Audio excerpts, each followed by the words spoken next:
Hello नमस्कार दोस्तों, मैं मुकेश कुमार। मेरा YouTube channel teaching maths star में आपका स्वागत है। तो देखिए, आज हम लोग झारखंड टीजीटी मैथ फिजिक्स का सिलेबस हम लोग डिस्कस करेंगे। और ये जो सिलेबस है वो 2016 के टीजीटी एग्ज़ाम हुई उसके अकॉर्डिंग है। तो उसके बाद जो है वो कुछ चेंजेज हुई थी शिक्षा नीति में 2020 के तहत। तो अभी फिलहाल हम लोग उसी 2016 के सिलेबस को लेकर के चलेंगे और आपको बताएंगे कि इसमें क्या क्या पढ़ना है और कैसे पढ़ना है और किस तरह से इसका स्ट्रैटेजी रहेगा, इसके बारे में हम लोग डिस्कस करेंगे। तो देखिए, सबसे पहले आता है पेपर 1। टीजीटी मैथ फिजिक्स में सबसे पहला आता है आपका पेपर 1। पेपर 1 में देखिए आपका सबसे इसमें जो है 3 पार्ट में डिवाइड रहेगा आपका क्वेश्चन पेपर। पहला भाग में जो रहेगा आपका हिंदी भाषा का ज्ञान रहेगा, जो कि 50 क्वेश्चन रहेगा। मतलब कि इसमें गद्यांश पूछा जाएगा आपसे, है ना, हिंदी पैसेज जिसको बोल सकते हैं, वो 50 क्वेश्चन का रहेगा। उसके बाद इसका दूसरा भाग में जो रहेगा वो हिंदी व्याकरण रहेगा, इसमें भी 50 क्वेश्चन रहेगा, है ना। इसके बाद तीसरा भाग जो होगा वो सामान्य ज्ञान, जो कि 100 क्वेश्चन का होगा। टोटल 200 क्वेश्चन हो गया और 200 क्वेश्चन हो गया। और प्रत्येक क्वेश्चन जो है इसमें पेपर 1 में 1 नंबर का रहेगा, यानी कि टोटल 200 मार्क्स का हो गया। यानी 200 क्वेश्चन 200 मार्क्स पेपर 1 में। और इसमें आपको समय जो है वो 3 आवर दिया रहेगा, मतलब 3 घंटा का समय मिलेगा आपको, मतलब भरपूर समय मिलेगा आपको। इसमें एकदम बिंदास फ्रीली माइंड से आपको सॉल्व करना है और एग्जाम देना है, ठीक है। और ये जो है आपका पेपर 1 है, ये आपका क्वालिफाइंग इन नेचर रहेगा। ध्यान रखना है कि इसमें आपको स्कोरिंग नहीं किया जाएगा, मेरिट इस पे आपको नहीं बनेगा। मेरिट के लिए आपको पेपर 2 पर आपको ध्यान देना है कि ये पेपर 2 जो है वो आपका स्कोरिंग पेपर होगा, ठीक है। देखिए इसमें क्या क्या होगा। मैथ फिजिक्स का टीजीटी मैथ फिजिक्स में आपको मैथ से 75 क्वेश्चन रहेगा और फिजिक्स से आपको 75 क्वेश्चन रहेगा, ठीक है। तो मैथ के बारे में आपको रवि सर डिस्कस करेंगे सिलेबस इसका फुल डिटेल एक्सप्लेनेशन के साथ। और हम जो है वो हम आपको फिजिक्स, जो कि 75 क्वेश्चन पूछता है, इसके बारे में हम आप लोग को डिस्कस करेंगे। और वैसे अगर देखा जाए तो 75 क्वेश्चन मैथ, 75 क्वेश्चन फिजिक्स, यानी टोटल हो गया 150 क्वेश्चन। लेकिन पेपर 2 में जो है आपका प्रत्येक क्वेश्चन जो है वो 2 मार्क्स का रहेगा। और पेपर 1 में जो हमने देखा कि प्रत्येक क्वेश्चन जो है वो 1 मार्क्स का था, यानी ये टोटल 200 मार्क्स का होगा पेपर 1। और पेपर 2 जो है वो आपका 300 मार्क्स का होगा। इसमें भी आपको समय 3 आवर का दिया रहेगा, ठीक है। अब इसके बाद देखिए हम लोग फिजिक्स का हम लोग डिस्कस करेंगे 75 क्वेश्चन का। इसमें आपको कौन कौन सा टॉपिक पढ़ना है और कैसे कितना क्वेश्चन पूछा जाता है और इसका हम लोग तैयारी कैसे करेंगे, उसके बारे में हम लोग देखेंगे। तो देखिए, सबसे पहला आता है आपका जनरल फिजिक्स, ठीक है। जनरल फिजिक्स में आपका जो है इसमें टॉपिक दिया हुआ है। अब इसमें कौन कौन सा टॉपिक है सो देखिए। एक तो है vector and properties of vector, ठीक है। ये फिजिक्स वाला वेक्टर पढ़ना है। देखिए मैथ में भी वेक्टर्स पढ़ना होता है, बट हम लोग को फिजिक्स वाला वेक्टर्स पढ़ना है, ठीक है। मिलता जुलता है कुछ, थोड़ा सा कुछ इसमें प्रॉपर्टीज वगैरह में कुछ चेंजेस होता है, तो ये चीज हम लोग देखेंगे। उसके बाद आता है relative velocity and projectile motion, ये हम लोग देखेंगे। उसके बाद तीसरा टॉपिक आता है यूनिफॉर्म सर्कुलर मोशन, ठीक है। उसके बाद चौथा टॉपिक आता है वर्क, एनर्जी एंड पावर, ठीक है। उसके बाद अगला टॉपिक है ग्रेविटेशन एंड एस्केप वेलोसिटी, ठीक है। उसके बाद चौथा topic Kepler's law of planetary motion, ठीक है। अगला टॉपिक है elementary ideas of surface tension, ठीक। उसके बाद है अगला टॉपिक एंगल ऑफ कॉन्ट्रैक्ट। और अगला टॉपिक है विस्कोसिटी एलिमेंट्री आइडियाज, मतलब विस्कोसिटी पढ़ना है, सिर्फ एलिमेंट्री आइडियाज के बारे में हम लोग को पढ़ना है, ठीक है। ये आपका आ गया जनरल फिजिक्स के अंदर ये टॉपिक, ये आपका चैप्टर हो गया और ये आपका टॉपिक हो गया, ठीक है। अब इसके बाद देखिए, इसमें से जो हम लोग का जो बनाया गया है सिलेबस ना, उसमें कुछ कुछ टॉपिक 11th-12th से है और कुछ टॉपिक ग्रेजुएशन को मिला दिया गया है, क्योंकि ये झारखंड है तो यहाँ मिक्स करके दिया गया है, तो आपको सब कवर करके पढ़ना है, ठीक है। उसके बाद अगला इसका जनरल फिजिक्स में इसका नेक्स्ट पार्ट आता है रिलेटिविटी, ठीक है। तो रिलेटिविटी में हम लोग को क्या क्या पढ़ना है सो देखिए, स्पेशल थ्योरी ऑफ रिलेटिविटी। हालांकि ये टॉपिक बहुत ज्यादा इंपॉर्टेंट नहीं है, इसको हम लोग सबसे लास्ट में कवर करेंगे, है ना। तो इसमें आपका पहला टॉपिक हो गया स्पेशल थ्योरी ऑफ रिलेटिविटी। अगला टॉपिक हो गया लॉरेंस ट्रांसफॉर्मेशन। उसके बाद अगला थ्योरी टॉपिक हो गया length contract and time dilation, ठीक है। उसके बाद अगला टॉपिक हो गया velocity dependence of mass, velocity dependence of mass, ठीक है। उसके बाद इसका अगला टॉपिक है mass energy equivalence, mass energy equivalence पढ़ना है, ठीक है। उसके बाद देखिए इसका नेक्स्ट चैप्टर जो है वो आपका है हीट एंड थर्मोडायनेमिक्स से।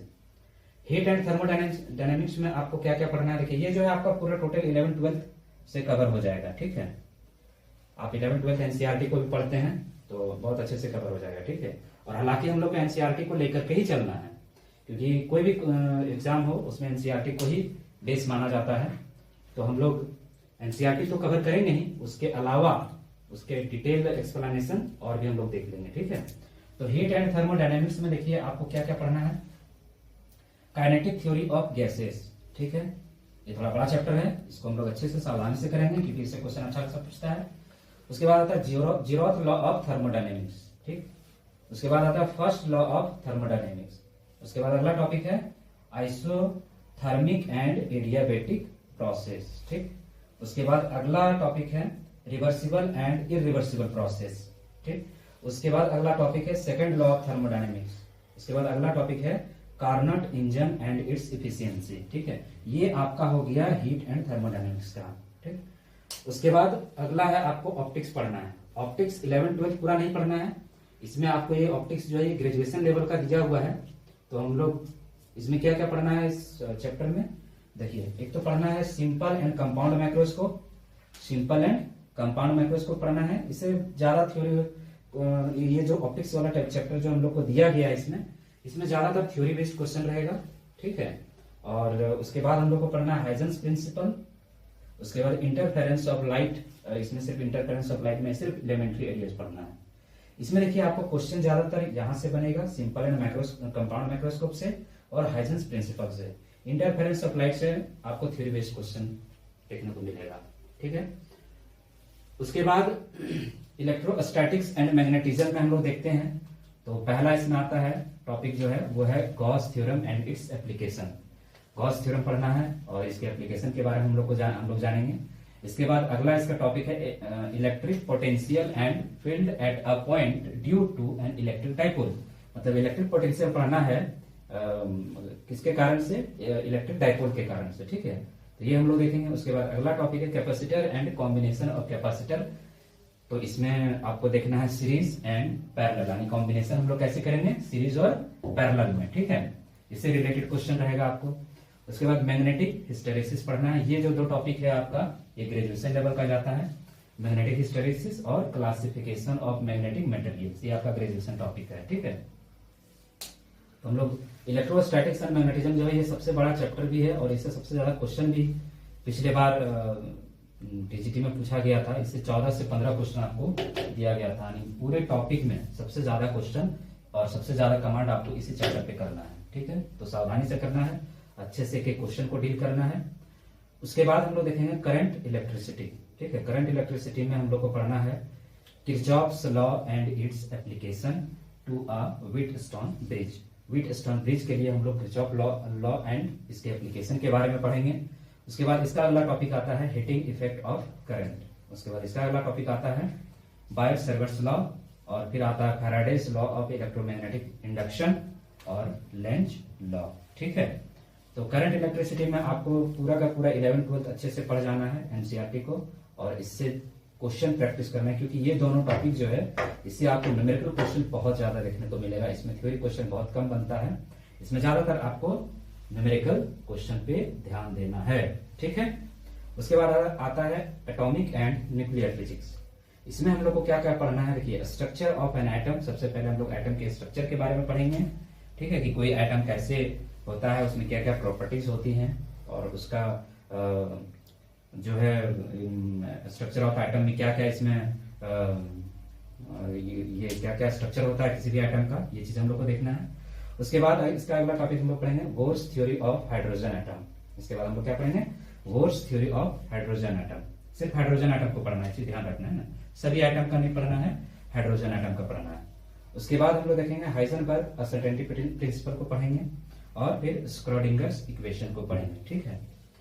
तो ये हो गया एटॉमिक एंड न्यूक्लियर फिजिक्स। उसके बाद इलेक्ट्रॉनिक्स में हम लोग देखेंगे, तो इलेक्ट्रॉनिक्स में आपका आ गया इंट्रिंसिक एंड एक्सट्रिंसिक सेमीकंडक्टर हो गया, ठीक है, इसके बारे में हम लोग देखेंगे। फिर आता है पीएन जंक्शन डायोड पढ़ेंगे, फिर जीनर डायोड पढ़ेंगे, फिर half wave and full wave rectifiers पढ़ेंगे। इधर आप लोग को नहीं दिख रहा होगा तो हम बोल दे रहे हैं, एक बार देख लीजिएगा, है ना। जीनर डायोड, फिर half wave and full wave rectifiers, उसके बाद ट्रांजिस्टर, इसमें पढ़ना है हमको पीएनपी एंड एनपीएन जंक्शन जो होता है उसको पढ़ना है। At its characteristics in common base and common emitter configuration के बारे में हम लोग को पढ़ना है, ठीक है। उसके बाद अगला टॉपिक आता है डेसिमल एंड बाइनरी सिस्टम, ठीक है, डेसिमल एंड बाइनरी सिस्टम के बारे में हम लोग पढ़ेंगे। फिर आता है basic logics and truth table, basic logic and truth table, ये आप लोग 11th-12th में भी पढ़े होंगे।